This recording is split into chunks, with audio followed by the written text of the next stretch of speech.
agora nós vamos falar um pouquinho sobre o uso de drogas.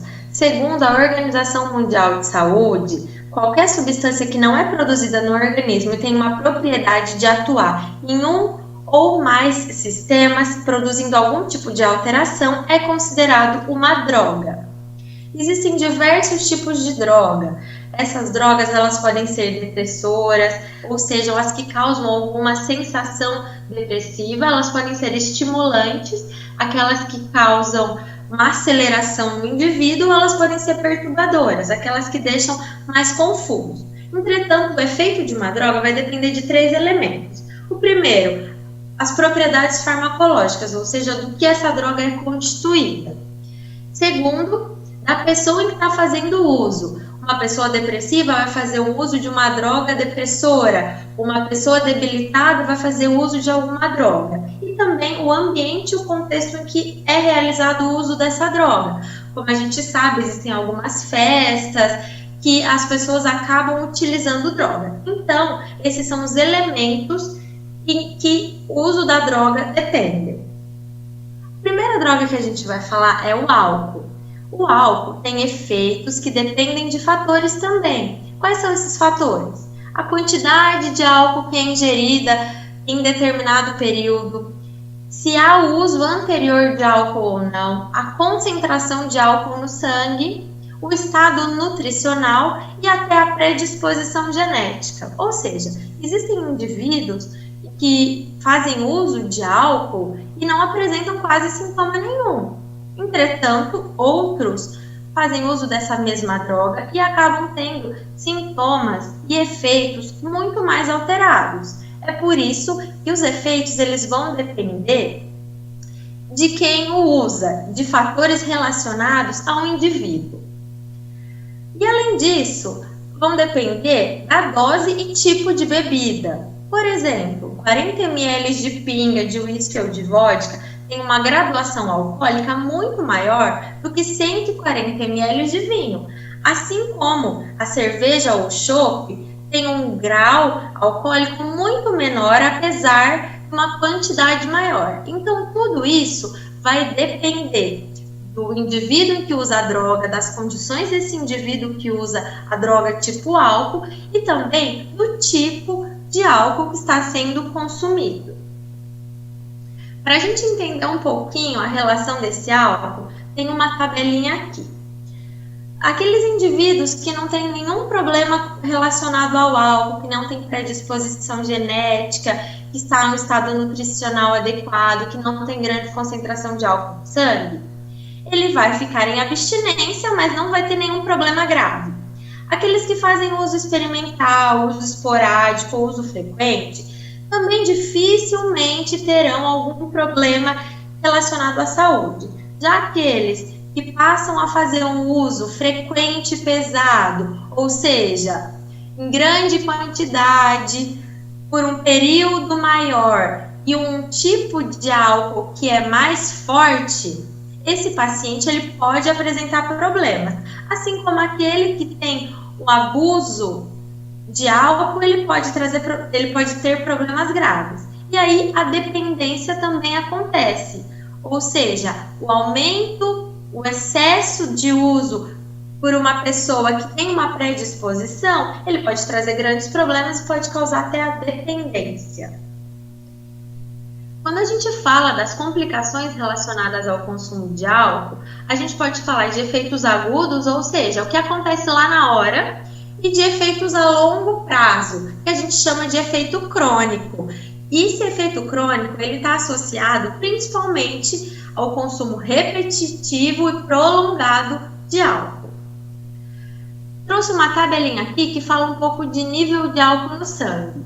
O nível baixo de álcool no sangue, o que ele causa? Ele causa uma desinibição do comportamento, ou seja, a gente passa a falar mais, a gente fica menos crítico, a gente passa a rir mais e a gente até pode ter um certo grau de incoordenação motora. Quando o nível está médio, a gente passa a ter uma ataxia, que é quando a gente não tem um controle motor, uma fala pastosa ou emplastada, que é aquela fala mole, podemos apresentar alguma dificuldade na marcha, pode aumentar a sonolência e até a gente não consegue raciocinar direito.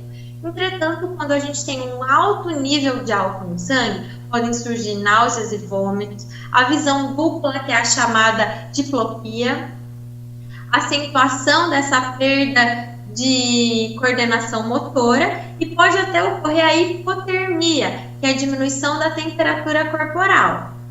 E em casos mais graves, também pode levar à morte por uma parada respiratória, dependendo do nível de álcool no sangue. O efeito crônico do álcool. Pacientes que fazem uso prolongado, alcoólatras, podem ter grandes prejuízos no esôfago, dificultando a deglutição, no estômago, com gastrites e vômitos, no fígado, como uma esteatose hepática, que é aquele acúmulo de gordura, icterícia, que são os olhos amarelados, como mostra na foto, hepatite alcoólica e até evoluir para uma cirrose. No pâncreas também pode ter problemas, como uma pancreatite. No sistema cardiovascular, diversos problemas, como arritmias cardíacas, pressão alta e até uma miocardiopatia, que são todas alterações do coração. E o sistema nervoso ele também pode ficar prejudicado, como uma neuropatia periférica ou uma síndrome demencial, que são sintomas relacionados à abstinência de álcool. Além disso, no sistema sanguíneo pode causar anemia, pode causar complicações psiquiátricas como alucinose, alucinações alcoólicas, síndrome da abstinência, que é aquela síndrome que a pessoa precisa beber, ela fica fissurada por uma bebida, algum tipo de delírio, a pessoa imaginar que coisas estão acontecendo e essas coisas não são reais, pode levar ao suicídio e transtornos do sono. E também o uso exagerado e um dos efeitos crônicos pode ser a síndrome de dependência alcoólica, que é aquele estado físico e psíquico caracterizado por reações de comportamentos como a compulsão por beber. A gente conhece casos descritos que o paciente só consegue fazer isso da vida. Ele só consegue sair para beber, para ir ao bar. Isso já é uma síndrome da dependência alcoólica. Agora vamos falar um pouco dos opioides. O opioide são as conhecidas drogas naturais. A gente chama assim porque ela é derivada da papoula, que é uma florzinha lá do Oriente. Mas, derivadas desse opioide, as drogas mais conhecidas são a morfina, a heroína e a codeína. A maior parte delas é medicamentosa. E a ação dessa droga é uma analgesia e uma inibição do reflexo de tosse. Esses opioides, eles podem ser naturais, semissintéticos ou sintéticos, ou seja, eles podem ser da natureza ou eles podem ser fabricados, né? Existem o ópio, a morfina, a codeína, a heroína e até a metadona. A maioria deles são medicações. Inclusive, a prevalência entre os profissionais de saúde é muito grande do uso desse tipo de droga. Os efeitos dessa droga, quais são? Uma contração da pupila. A pupila fica pequenininha, parecendo um pontinho, ela fica pontiaguda. A visão borrada, a diminuição da motilidade do trato gastrointestinal, ou seja, a deglutição fica prejudicada, causa um efeito sedativo e um efeito de torpor e sonolência. Torpor é aquela sensação do corpo ficar mais amolecido. E é justamente por conta desses dois efeitos, o sedativo, o torpor e a sonolência, é que muita gente acaba ficando viciado no uso de opioide, para sentir essa sensação de sonolência, de torpor e de sedação. Os benzodiazepínicos são outra classe, eles são indicadores terapêuticos como tranquilizante, ansiolítico e hipnótico. São medicações como diazepam, lorazepam e midazolam. Eles são medicações que também induzem o sono profundo. Eles servem também como controle da ansiedade. Só que eles podem prejudicar as funções psicomotoras, dificultando a atividade que exige atenção. Inclusive, recomenda-se que ao fazer uso desse tipo de medicação, não se dirija, não se opere em máquinas grandes, pela essa dificuldade de atenção, de concentração. A gente também pode utilizar esse tipo de medicação para controlar a crise convulsiva quando a gente fala do ambiente hospitalar, quando a gente fala do ambiente médico. Os efeitos dos benzodiazepínicos são principalmente sonolência, vertigem e confusão mental. É muito comum a gente conhecer pessoas que fazem uso desse tipo de medicação. E essas pessoas acabam se automedicando. E esse é o grande problema. Uma vez passou no médico e o médico prescreveu alguma medicação desse tipo. Mas aí, a ingestão dessa medicação traz uma sensação de bem-estar. Por quê? A sonolência, o ficar mais calmo, às vezes é uma sensação boa. Aí passa a fazer uso indiscriminado desse benzodiazepínico. E aí é que o efeito vai acontecer. Além disso, o efeito a longo prazo ou o efeito do acúmulo dessa droga, aí a dificuldade de concentração e memorização, pode causar náusea, pode causar dor de cabeça e até alteração na marcha, ou seja, dificuldade no andar. Também pode estar relacionado com problemas de sono, com ansiedade e depressão. E é por isso que quando a gente fala do uso de benzodiazepínicos, nós precisamos sempre usar com acompanhamento médico. Esse tipo de medicação ele nunca deve ser usado sem o acompanhamento do médico, certo? E agora nós vamos falar de outras drogas, que são solventes ou inalantes. Essas drogas, elas fazem parte da composição do dia a dia, como, por exemplo, a cola, lança-perfume, alguns produtos de beleza e papelaria, produtos de limpeza e até combustível. Os efeitos dessas drogas, eles causam ação local, ou seja, normalmente esse tipo de droga ele é cheirado. Então, ele pode causar rinite crônica, epistaxe recorrente. Epistaxe é quando há o sangramento nasal, como a foto acima. Pode causar halitose, ulcerações nasais e bucais, como a foto que tem abaixo. Pode também causar conjuntivite e até bronquite. Existem alguns sintomas no sistema nervoso central também, como efeito desses inalantes, que pode ser a anorexia, que é aquele emagrecimento, a irritabilidade, a depressão, a agressividade, a paranoia e até a neuropatia periférica, que é quando a gente não consegue ter controle dos movimentos. Vamos entrar nas drogas perturbadoras. As principais drogas perturbadoras são LSD e maconha. Vamos começar pela maconha. Ela provoca fenômenos psíquicos do tipo delírios e alucinações. Os efeitos dependem da quantidade absorvida, depende de como ela foi preparada, depende do grau de sensibilidade da pessoa e também do estado de espírito no momento. Ou seja, dependendo das condições daquela pessoa que vai usar essa droga. Uma pessoa muito eufórica, pode ser que ela tenha um efeito, e uma pessoa altamente deprimida, pode ser que essa droga tenha outro tipo de efeito. Lembrar que as drogas elas estão muito relacionadas com o estado de espírito e como a pessoa está naquele momento. É por isso que ela tem grande preocupação. A gente nunca consegue garantir que todo mundo que vai usar uma droga esteja bem. E é por isso que a gente sempre tem que ficar atento e muito alerta quando o assunto é uso de drogas.